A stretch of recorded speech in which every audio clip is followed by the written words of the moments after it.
Promote a culture of inclusion, supercharge your communication, and unleash the full potential of your teams and leaders with the Inclusive Handbook collection from the Diversity Movement.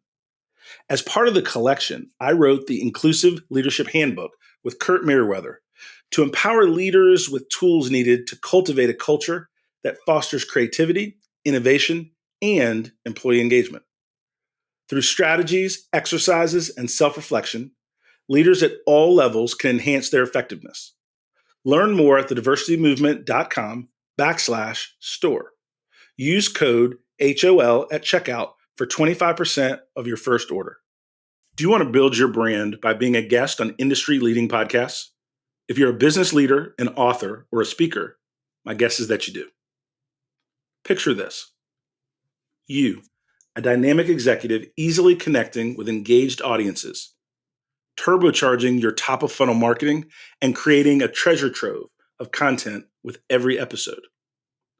Podcasting is a game changer that you've been waiting for. And podcastally.com is your VIP ticket to podcast PR success.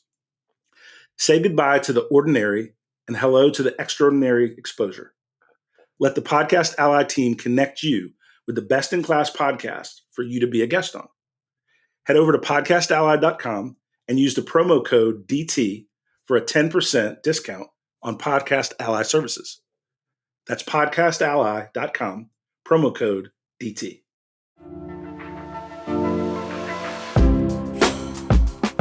Welcome to High-Octane Leadership with Donald Thompson. This season, we're diving deeper with more solo episodes, where I'll share the experiences that have led to recognition by EY, Forbes, Fast Company, and others. Not as a boast, but as milestones on my entrepreneurial path. From growing multimillion-dollar firms to successful business exits and building high-performance teams with a global perspective. I'll reveal the insights and strategies from my journey and share them with you so that we can win together. Alongside these solo episodes, we'll have industry visionaries and thought leaders, and we'll explore effective leadership.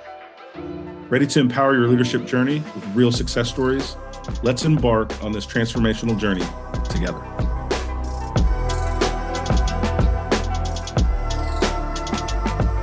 Welcome to another edition of High Octane Leadership with Donald Thompson. I'm really excited to be here, and the topic we're going to cover today is one that we all experience and need to get better at, and that is the art of negotiation, with our goal being to build bridges and not walls.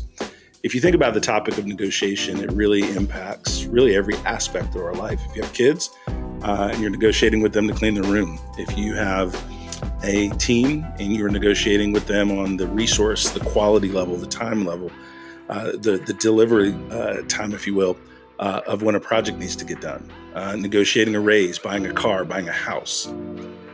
So negotiation really impacts all the different levels of our life. And over the history of my career, whether it has been multi-million-dollar negotiations to sell a company, whether it has been my role within an organization, when I am making sure that the framework and the portfolio of my responsibility meets with salary expectations and all that different kinds of stuff that we go through. Whether it is, I'm 52, and so with 4 kids, I've bought a bunch of cars over the years, right?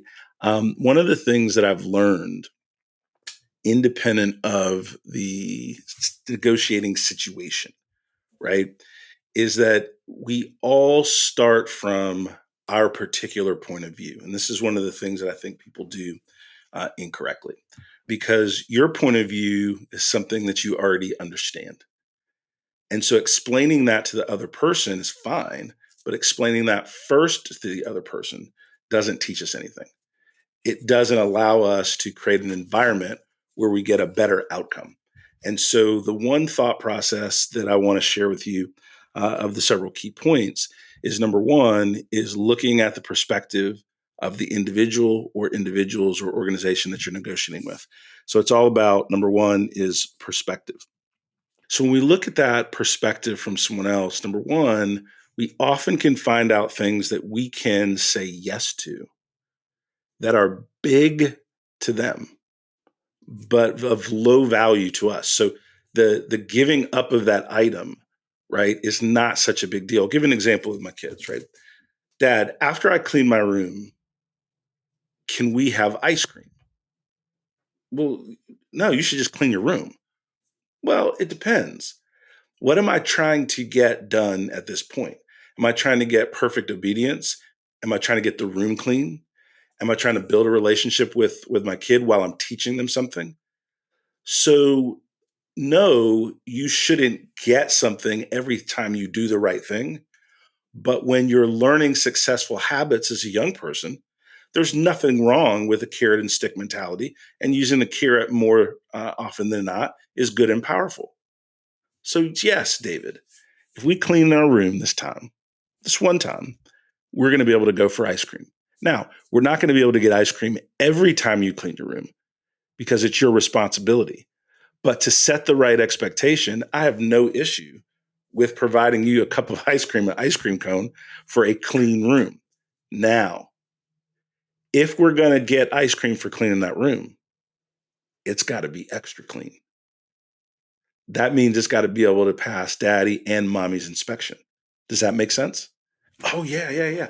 Because my son at the time was focused on what he got, which was the ice cream, more important than what he had to do. And the fact that I said he'd have to do something extra because he added another component to the conversation. My point being, whether it is your kids and cleaning the room, or it is your employer and you're negotiating a raise, understanding what the other person or organization wants gives you the ability to do a couple of things. Number one, you can say yes. And the more that you can say yes in a negotiation, the less adversarial the conversation is. Second component to this, the more you know what somebody else wants, the more you can align it with things you can give that set a tone that you are a thoughtful, caring, right? And a good quality negotiating partner, right? And then finally, here's the key. If I know what you want, what your outcome needs to be, what you're motivated by, your emotional context of the negotiation, I also can steer clear of landmines that I don't want to step on unintentionally. Because my goal in a negotiation is to create the best outcome for me, my business partners, my family, depending on the context. It is not win and you, as my negotiating partner, experience pain. My goal is the best outcome possible. The best outcome possible, people call it a win win, and that makes sense to a degree. But winning has degrees and context. If I get everything I want, I'm not as concerned about concessions I may need to get so that you are happy with the outcome also, right? And that's a way to explain that win-win. So number one is understanding the perspective of your negotiating partner. The second component of negotiation is timing.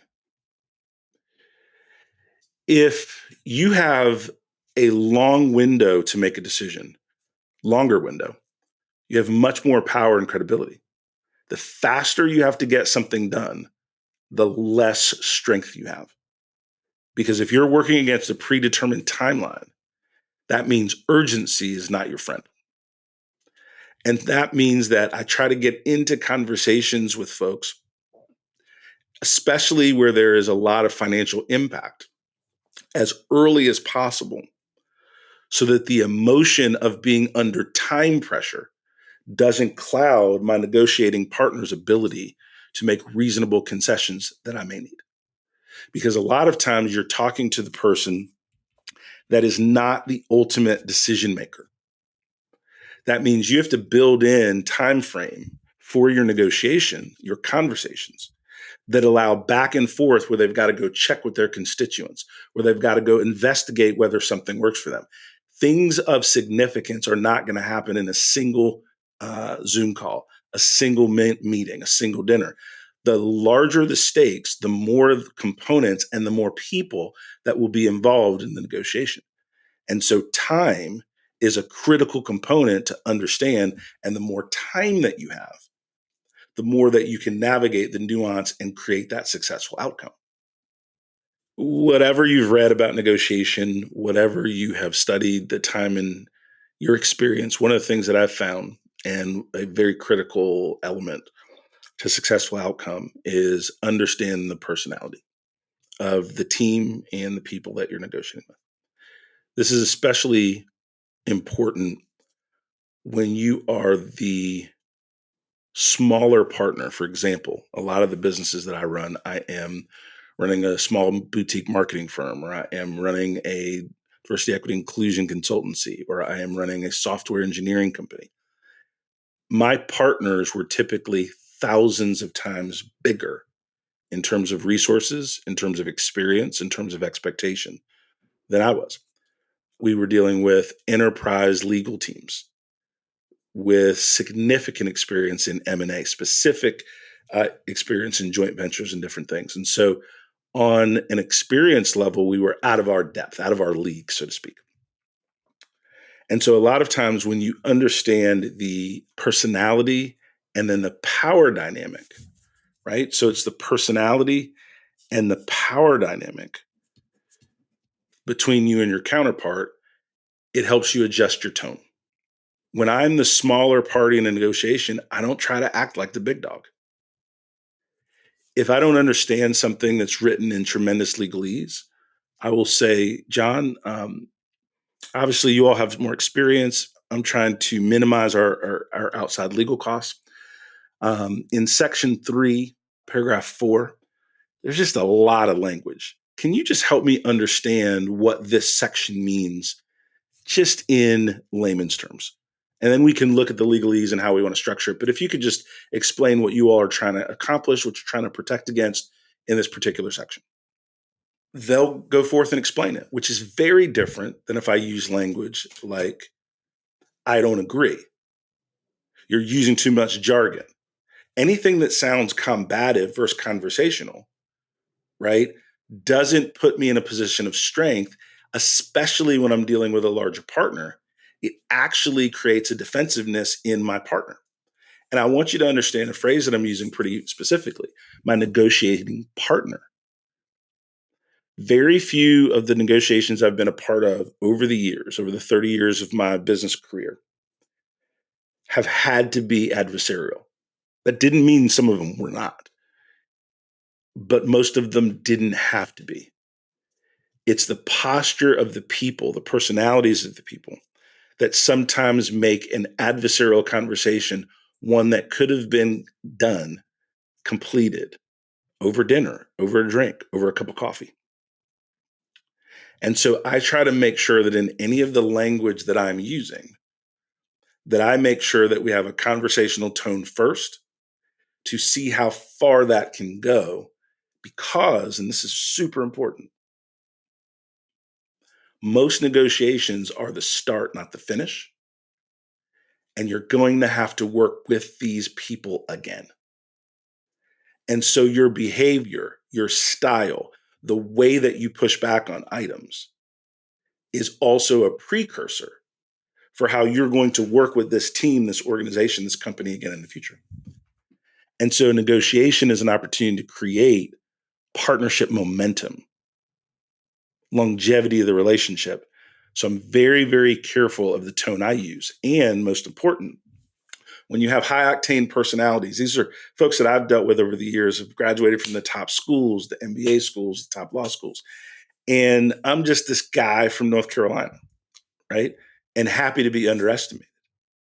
And a lot of times you hear in the tone, well, Don, this is just the way that our contracts are structured.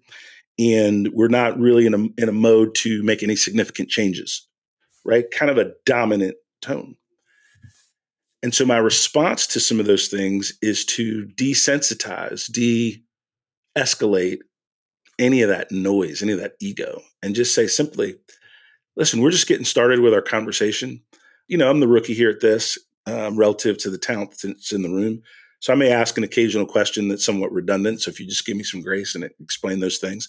And then number two, the reason for some of the changes and kind of minimizing some of the legalese is simply wanting to make sure that we not only negotiate agreement in good faith, but we have a very clear document that articulates not only the letter of the law, but the intentions and our hope for aspirations to have a great working relationship.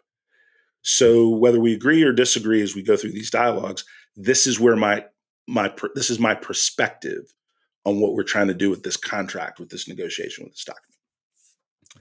And so I think it's understandable and important to understand the power dynamic and the personality so that you can manage accordingly. I try not to. Most people are. Most people at the end of the day are emotional negotiators. They're having a win-lose conversation. One of the reasons I'm successful in negotiating outcomes, even if I don't have all the best cards, is I'm not a negotiating win or lose personality. I'm best outcome for all involved. And that is an important thing and an important distinction. Another pillar that I'd like to share with you all in terms of, let's just break it down, not so much a corporate negotiation, but let's think about something that's all near and dear to our heart, right? Is negotiating your salary, your raise, your increase. Number one, you have the most leverage as an employee when you have demonstrated in a measurable way the high level of positive impact you deliver to the organization. Most of us want to be paid more, feel that we deserve more, feel that we're the best in the department. All of these things we feel. And a lot of times the way we feel can get in the way of logic, can get in the way of, are you negotiating for a pay raise during a time where the company has laid people off? Is there a recession? What is the financial strength and health of your organization? And most importantly, what is the true business value of your contribution to your manager, to your manager's manager, and the company as a whole? And so before I get into anything financial, one of the things that I try to do, even before it's a discussion on dollars, right? Weeks before, months before, is I want to understand how I'm being measured. And I want to understand the current measurement process perspective of my direct manager, my boss's boss, the highest executive I can get. So that if that expectation of excellence that I believe I'm delivering is different than they think they're receiving, I can manage that gap before there's a financial discussion linked to my success or my capabilities or my delivery. And so most people think that they're negotiating for what their value is around review time. Most of the time, it's too late. Most of the time, people are put into categories in an organization. Budgets are already done, and you're negotiating a super small window of 3% versus 5%, 4% versus 5%. When throughout the year, if you're negotiating your value based on results you're delivering, how you can be of service to the organization, things that you're doing that have a financial impact, that are moving markets, growing market share, handling more responsibility. Then when it's time to have a fiscal conversation, you're able to have many case studies of things you've done, delivered, and decisions you've made that have helped the organization move through. And so a lot of times those of us that end up frustrated that we don't get the financial outcome is because we're trying to have a big conversation in a small box versus widening the box of conversation throughout the year. The other component is that anytime we're negotiating for ourselves, it's very difficult not to make it personal, because that raise is a reflection of how the organization thinks of us. And we usually don't think about the full context, right, of how that decision was made. And so again, another thing that I do when it's personal or somebody that I'm coaching or counseling is I want them earlier in the year, even at the negotiating table, talk about the characteristics that the team would like to see in me to ensure that I am considered, both now and in the future, a high performer. Here's the thing about being considered a high performer. Here's the thing about getting your leader to say that you're a high performer. High performers have different rules than everybody else in the business. That means if there's a 5% raise cap, most organizations have exceptions for high performers. If there's a freeze on external conferences, if there is a freeze on learning opportunities, high performers usually get an opportunity to work around those. So you want to understand throughout the year whether or not your boss's boss considers you a high performer, and if not, why, so you can close those gaps. And again, this isn't negotiation technique. It's more about the mental model to prepare to have the conversation. If you think about it from the metaphor of a farmer, you don't just go out and plant seed. You prepare the ground, you prepare the soil to make sure that the environment is ready for when that seed is planted, it can grow successfully. It's the same thing you do with a negotiation or a conversation on salary. If we want to talk about negotiation in our daily lives, I'll tell a quick story, and it's a pretty good one. And so, very fortunate, and then I've worked hard over the years. I am blessed to have a beautiful wife who I adore. Recently, it was around Valentine's Day. I wanted to get her something memorable, right? We're going on 5 years of being married. I wanted to step my game up and really buy something that was nice. But I still have a budget. Like I still have, I had in my mind and really cemented the type of dollars I wanted to spend on this jewelry. So I go into a jewelry store that I've frequented before and know the folks in there. And I won't name drop because the parts of the story are pretty funny. So anyway, so I go in there and I look, I pick out a couple things, and the thing that I really wanted to buy for Jackie was several $1,000s out of range, like several, like lots, thousands of dollars out of range. But it was beautiful, and I knew it would look great on her, and I wanted this piece. But I was like, nah, there's a lot going on. A couple of big trips coming, a couple of investments want to make, and this is just not the right time to overspend on this. So I tell this to the young lady who's helping me and leave the store. No big deal. And I'm getting ready to walk to a different jewelry store that I had called, had some similar pieces, more in range. And so I was about ready to go into this second store. My phone rings, and I didn't recognize the number, but I picked up. And it was the general manager of the jewelry store that I just left. He said, Mr. Thompson, you've been a loyal customer. We want to earn your business. Is there anything I can do to help? The same drill. We've all been familiar with this. I was like, nah, not really. I said, your price is your price. You gave me a little 20% discount. This is what I'm looking to pay for the piece.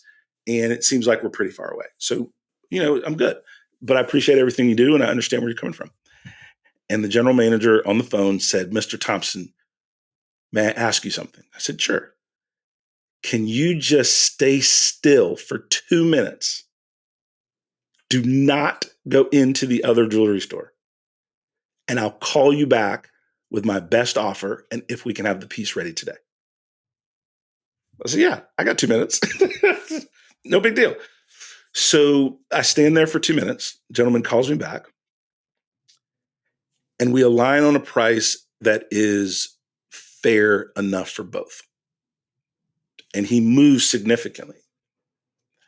And the reason I'm telling you this on a negotiation component is even though I wanted this piece, even though I wanted to have this piece for my wife, I try not to make finances, economics, and emotion mixed together. My ability to walk away, my ability to have other alternatives, my ability to not become emotional about a single transaction gave me the ability then to receive the call, get probably $5,000 savings in a new cost, and I was able to get something really nice at a price point that I could afford. But if I was emotionally tied to that item, if I was emotionally tied to the timing because it was actually Valentine's Day, if I had a perceived notion of status by buying this particular piece, then I would have overpaid. And so one of the things that I like to share with folks is we've talked about one, perception of who are you dealing with.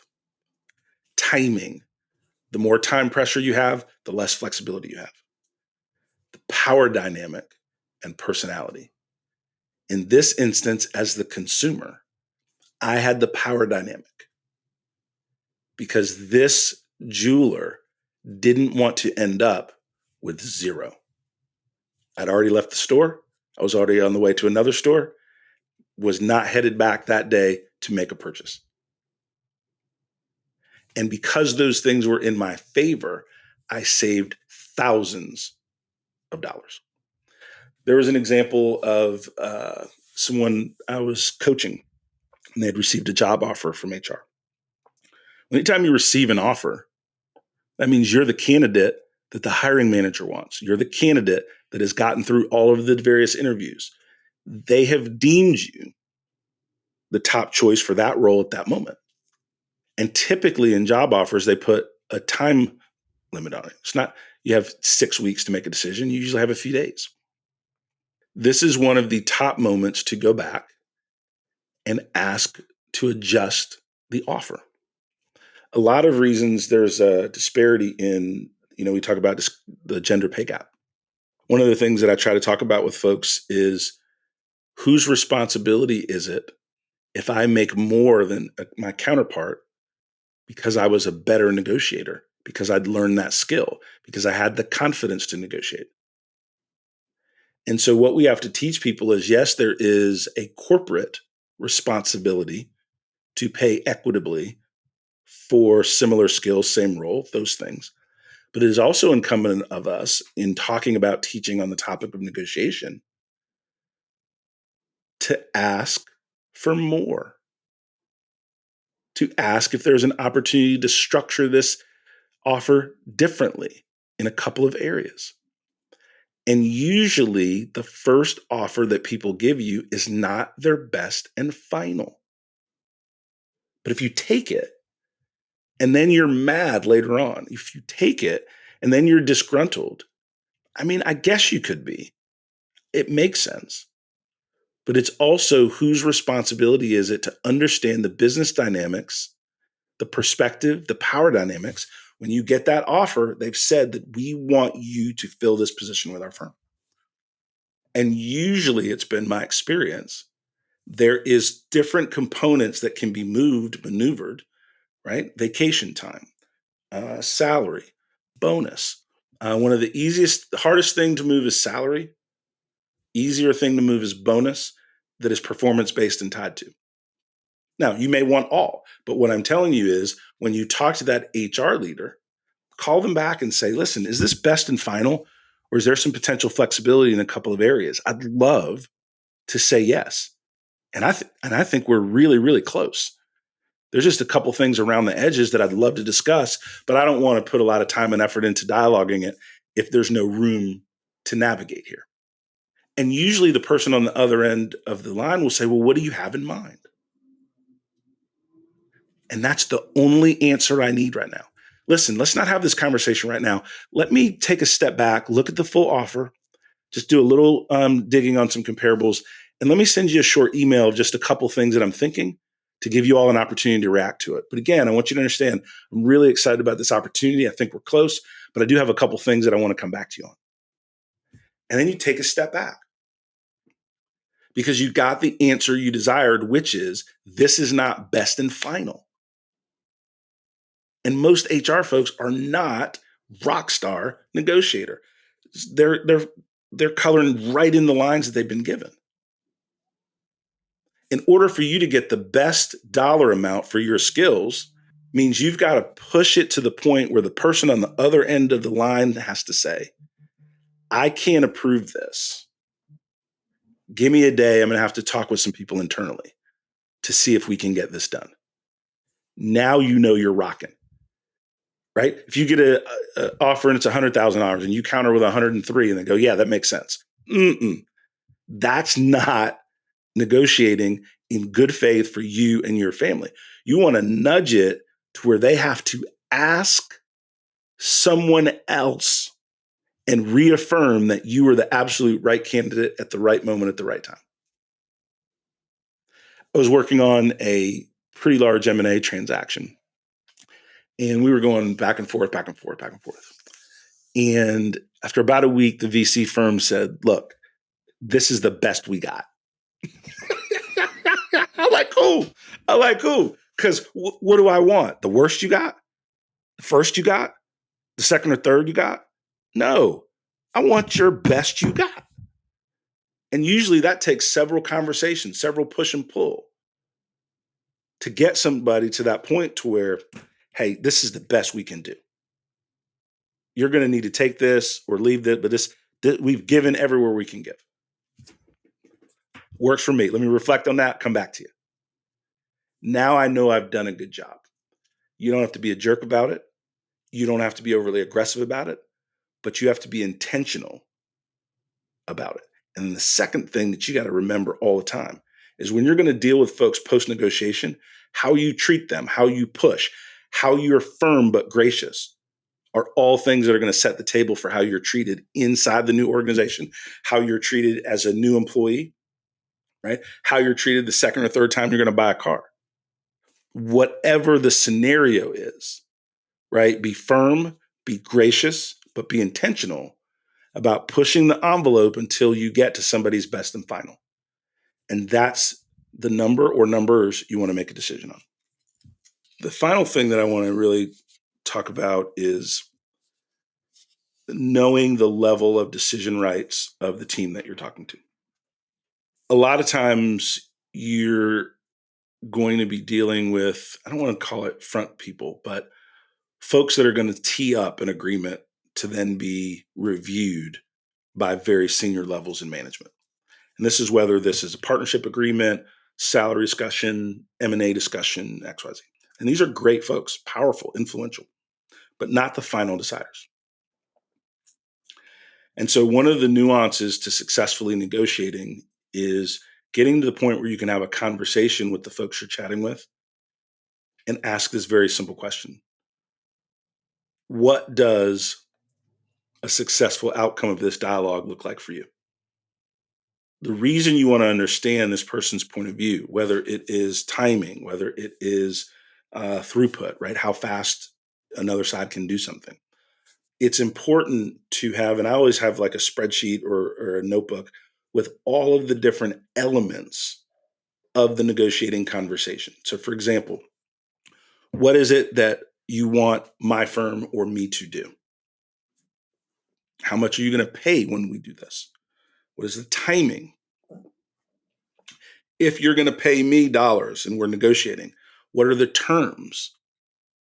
Right? Is it net 5, 15, net 60? Big enterprise companies try to do this to small companies all the time because big companies make money on their float, right? Which is the gazillions of dollars they have in banking institutions and different things. So the faster they can take money in, the slower they can expense money out, they can make money just on the holding of millions of dollars of currency.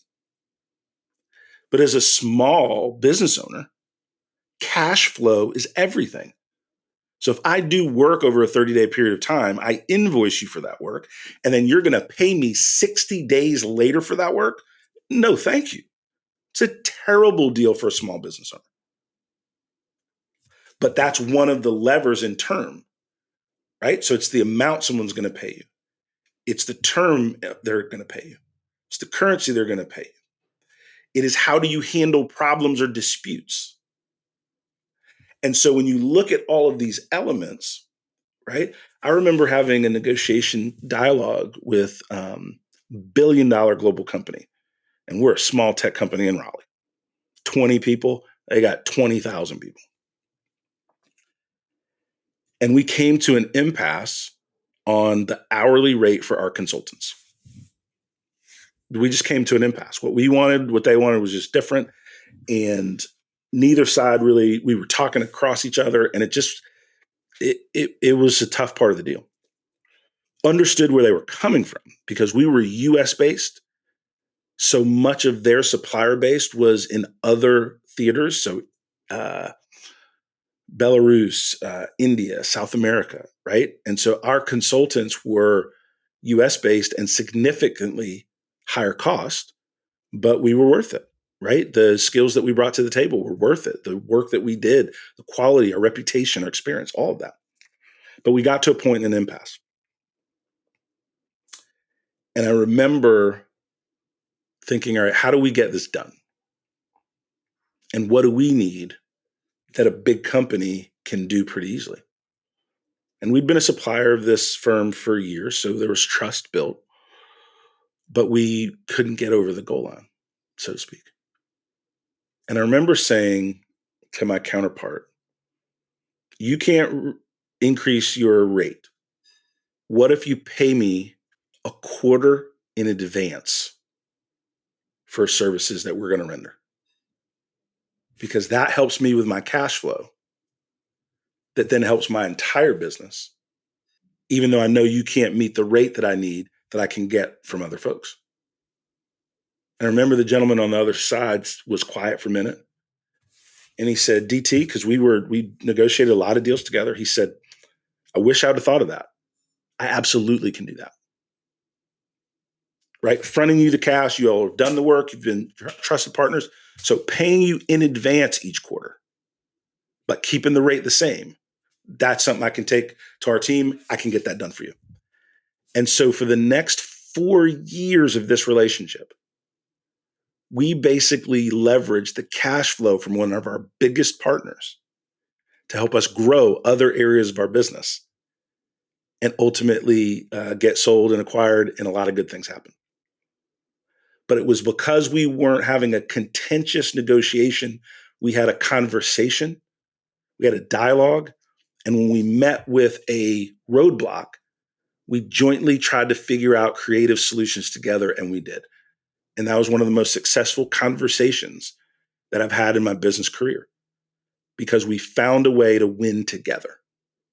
We found a way to overcome the negative connotation to negotiation and have a business conversation that the needs of both were met. We continue to be partners for many years.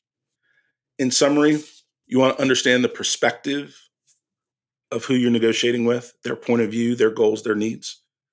You want to manage timing, which means you want to get to a negotiating conversation as soon as you can so that time is on your side. You want to manage a negotiation conversation if you're an employee based on being a high performer as we go. So timing is both in performance before the salary discussion, as well as that window of negotiation.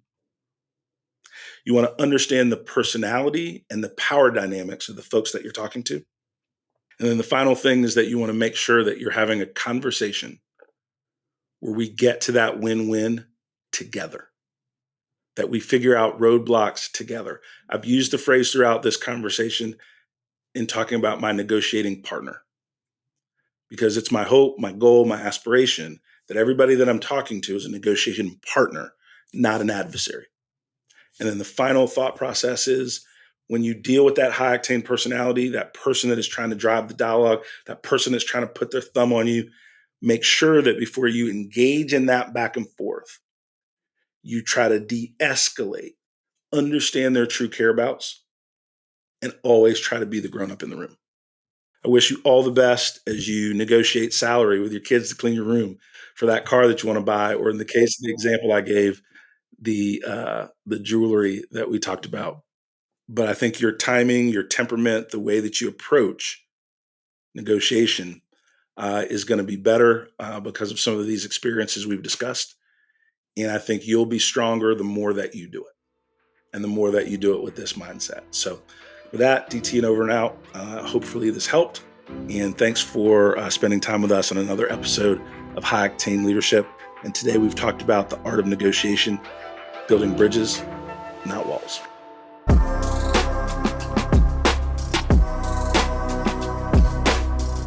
Thank you for joining us on High Octane Leadership with Donald Thompson.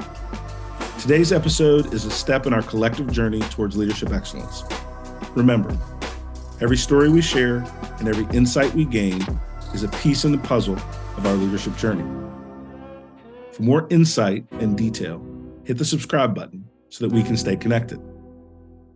For deeper information and more episodes, go to donaldthompson.com. Continue to lead with vision and purpose, and until we meet again, embrace your role as a high-octane leader in the ever-evolving world of business.